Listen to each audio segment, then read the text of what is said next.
اتنا بعد زیو 10 شخصیات ترغوڑ چیز دے پی ٹی ایم پسر گلے سے دے تعارف اس ضرورت رشتہ ڈاکٹر سید علم مسعود سے ریکویسٹ کروں چاہوں جی پر خیرات اظہار بھی ڈاکٹر سید علم مسعود.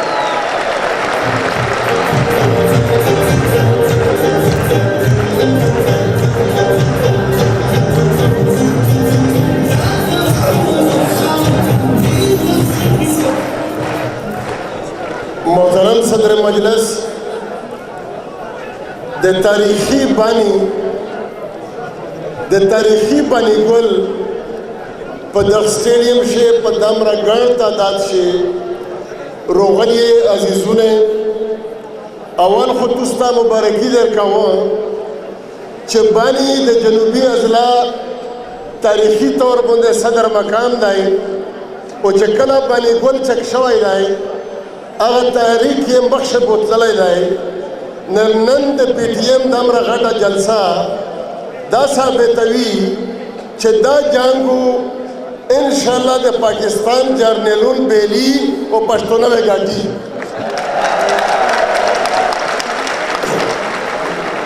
دا د میش جرنیلون خدای شته که پیاوړي وي دغه د یو جنګ اوسه پورې ګټلی نه دی خو دغه په خپل وطن شي خپل خلق فتح کوي.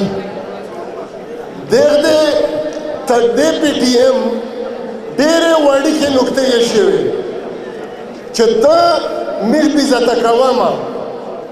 ته میش نور مړومه ته د میش کورونه نور لوټامه ته د میش صندګي نه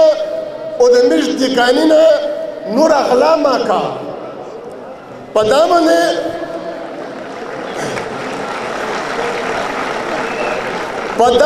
هو د ده یوه نه لګېدله خو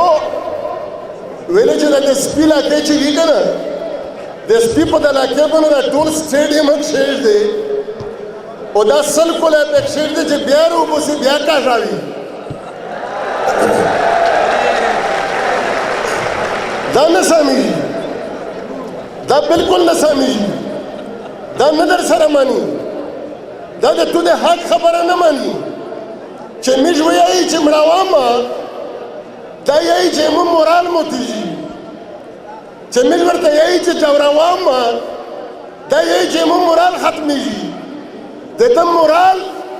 د پښتنې په مرګ ښه دی د ده مورال د پښتنې په جورول ښه دی د ده مورال د میش د دکانونو په لوټل ښه دی د ده مورال د میش د کاپر د میش د کرومایټ د میش د ګولډ د میش د وسایل په لوټل ښه دی د ده مورال په دا ښه دی چې دی د مروت په والیبال میچ چې ټول کلاړیون په بام ښه چک کو د ده مورال په دا ښه دی چې دا د لکي مروت او د کرک یورانیم پټ کو د میش ژوند په دا ښه دی چې نور د تو په اسلام نور د تو په تروغزنې جهاد نور د تو په تروغزنې انصاف میش نه دوکه کېږي هېڅ نه دوکه کېږي اوس د میش سره تسپینوې د تو سے زه پښتنه کوم تو سے آیا دا امید لرې چې د پاکستان پولیسو تاسو ته حق درکو تاسو آیا دا منې چې د پاکستان فوج تاسو ته حق درکو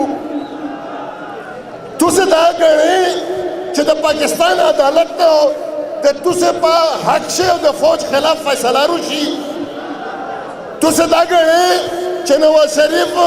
بلاول بھٹو عمران خان حکومتی نه نو د تاسو د فوج نه خلوص کو نربیا یوال یاردو صرف یوال یاردو او هغه دادو چې د دغه پاکستان د ادارې لوندې نه د بین الاقوامي ادارې لوندې د رښتیا معلومولو کمیشن جوړ شي لکه څرنګه چې په جنوبي افریقا کې د تورې خلک د پورا جوړ و لکه څرنګه چې په ولایت کې د آیرلینډ ولې دپاره جوړ وه لکه څرنګه چې په دنیا شه 15 ملکونه شه جوړ وه د ده انصاف کېدای شي نه دا انصاف کړی شي نه دا د میر د ټولو نه غټ دشمن دی دا د میر د وسایلو غل دی نر دا د میر مطالبې دي نورو خبرې کوم ملګري خو په آخره شی د دغه باني ګل په د دومره جوش په د دومره حوصله په د دومره ګډ تعداد شي د دوسه نه دغه جذبه غواړو چې جواب روکې ये जो दहशत गर्दी है ये जो दहशत गर्दी है ये जो तालिब गर्दी है ये जो दाइश गर्दी है लड़ो पर तेरा मना